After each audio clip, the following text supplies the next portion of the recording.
आप देख रहे हैं यंग बाइट्स, मैं हूं आपके साथ पूजा ठाकुर। जिस तरह से आप देखते हैं आए दिन लोग अपनी मांगों को लेकर प्रदर्शन करते हैं। किसी की रेगुलराइजेशन की मांगे रहती हैं तो किसी की पेंडिंग वेजेस की मांगे रहती हैं। आज हम बात करने जा रहे हैं Jammu Kashmir cement employees association के जनरल सेक्रेटरी फारूकी सर जी से।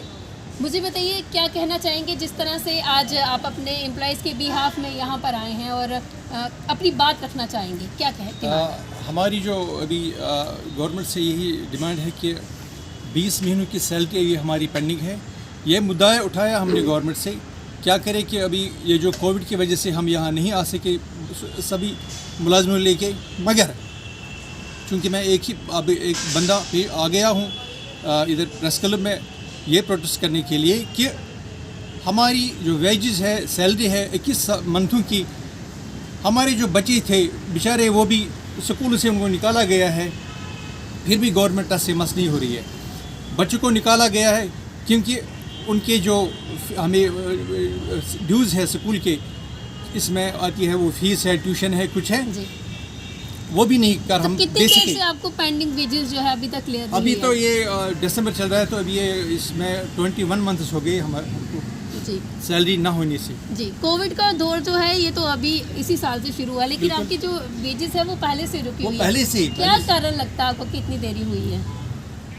क्या बताएं, इसमें गवर्नमेंट कुछ कर नहीं पा रही है, बोल रही है कि हम देंगे मगर कुछ नहीं हो रहा है गवर्नमेंट के पॉइंट ऑफ व्यू से। इसको लेकर आपने किसी से मुलाकात की, आपने परेशानी उन तक नुमाइंदों से पहुंचाने की कोशिश की? हाँ, हम द्विवेदी साहब से भी मिले हैं, जो हमारी सेक्रेटरी साहब है, चीफ सेक्रेटरी है हमारी, तो हम ये एफसी साहब से भी मिले हैं। उससे भी हमने कहा कि सर हमारी सैलरी पेंडिंग है, उसका कुछ कीजिए। आश्वासन दिया है उसने कि हम करेंगे जी, पर अभी तक ये नहीं हुआ। ये बात हमने उनसे श्रीनगर में कही कि हम उसके ऑफिस में गए, बोला कि हमारी फ़ाइल आपके पास है, सैलरी के ये 2 महीने सैलरी है, इसको थोड़ा रिलीज़ कीजिए, पर नहीं कर पाए। बोला कि हम जम्मू में करेंगे, जम्मू में आए, यहाँ भी नहीं कुछ कर पाए। तो ये इससे पहले भी आपने प्रदर्शन किया अपनी मांगों को लेकर, और आज जिस तरह से आप अपने एम्प्लॉयज़ की तरफ से अकेले यहाँ पर आए, क्या कहना चाहेंगे? अगर आपकी मांगे पूरी नहीं होती तो आने वाले समय में किस तरह का रुख आप अपना सकते हैं? बहुत बड़ा रुख होगा हमारा, हम सड़कों पे आएंगे। लोग तो खुदकुशी करने पे आ चले हैं अब।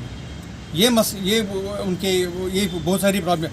मैं आपको ये बताऊं, हमारा जो सैलरी जा रही है, सैलरी तो जा रही है, पिछले 21 महीनों से नहीं जा रही है, मगर जो उससे पहले जा रही थी उसमें उन्होंने सीपी फंड पेंडिंग रखा है।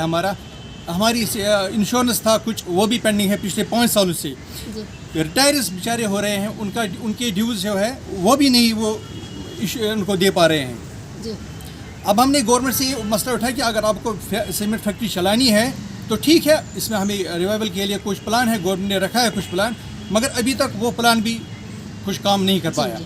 तो इसके बाद और है, अब हमने गवर्नमेंट से ये कहा कि हमारे 177 एम्प्लॉई तो डेप्यूटेशन पे उन्होंने ले लिए, अब हम बचे हैं 450 के बीच में।